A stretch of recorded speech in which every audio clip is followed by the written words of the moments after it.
Nkwanirizaako nyoge munnange akyagyekuumiddeko ensi Buganda anti munnange ensi Buganda kuno kwe kwaffe Kabanda Musoke ow'Ennabalanga Bukoba Kyaggwe akaala Matendo nze nkubuuzaako nateera olunaku olwaleero kansuubire nti munnange oli bulungi. Munnange tukyali mu katabo kaffe omulembe gwa Muteesa, akatabo kano akawandiikibwa omukulu Ernest Kibuuka era nga olunaku olwaleero tutuuse ku mutwe ogugamba nti enteesaganya wakati wa Kabaka ne Gavana.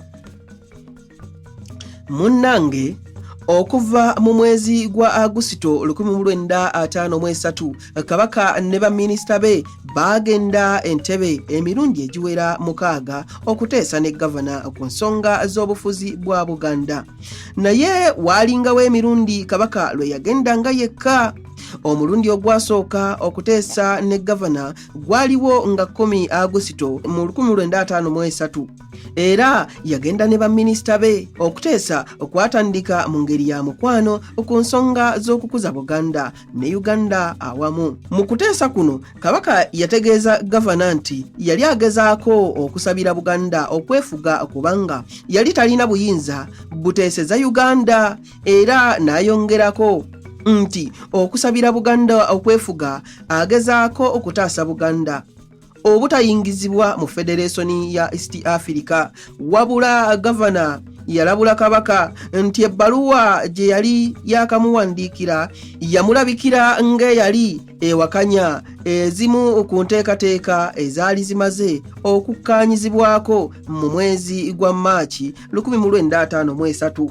Ebbaluwa y'abaminisita teyagisiinyaako ku mulundi guno, wabula bwe yali ayogera mu lukiiko lwa Legiko nga 11 Agusito yayogera bw'ati: okwogera kw'omukulu w'amatwale ku bya Federation ya East Africa tekusaana kulowoozesa bantu nti gavumenti ya Queen erina ekirowoozo ky'okukomyawo eby'okwegatta kw'amawanga ga East Africa mu kiseera kino. Oluteesa olwokubiri ne Gavana lwaliwo nga 15 Agusito 53 era lwali luwanvu ddala. Gavana nga ggulawo okuteesa kw'olwo yayogera nti ebbaluwa ya Kabaka yali yagiweereza mu Colonial Office era yagenderako n'ebbaluwa ennyonnyola bye baali boogeddeko. Omukulu w'amatwale yali agenda kugiddamu naye kigenda kutwala emyezi nga3 okugiddamu.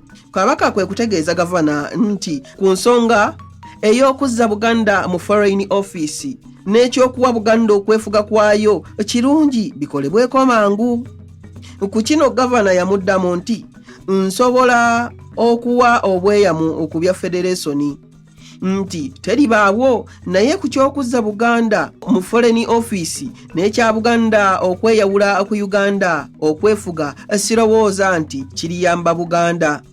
Wabula yo endagaano ya 1900 ekiseera kituuse erongoosebwemu. Olwo nno Kabaka n'alyoka asaba ebbaluwa gye yawandiikira Gavana nga 6 Agusito 1953 eddibwemu omwezi gwa Desemba nga tegunnatuuka, kubanga mu mwezi ogwo mwe yali asuubira okulonda ababaka ba Legiko. Gavana yakakasa Kabaka nti ensonga zonna ezaali mu bbaluwa ye yazituusa bulungi eri omukulu w'amatwale, era Gavana yali agenda kusitula okugenda e Bungereza bateese ku nsonga ezo. Mr. Olivia Littleton omukulu w'amatwale kigambibwa nti yali ayagala ajje mu Uganda alabaganemu ne Kabaka amumatize ku byali mu bbaluwa ye, naye Gavana n'amugaana ng'agamba nti okujja kw'omukulu w'amatwale okulaba Kabaka kyali kisobola okukakanyaza omutima gwa Kabaka, naye ate kirowoozebwa nti singa yajja kyaliyambye okukkakkanya ku bigambo. Nga bwe kimanyiddwa ebintu byeyongera kukaawa ne bituuka Kabaka ne Gavana okuwanyisiganya ebigambo ebyali ng'olukato nga bisongovu bitya. Munnange ng'ennaku z'omwezi 19 omwezi gw'omwenda 1953 ekibiina Uganda National Congress baakuba olukuŋŋaana olunene nnyo mu Kampala ne bateesa era ne bayisa ekiwandiiko nga nabo bawakanya Federation ya East Africa okubaawo.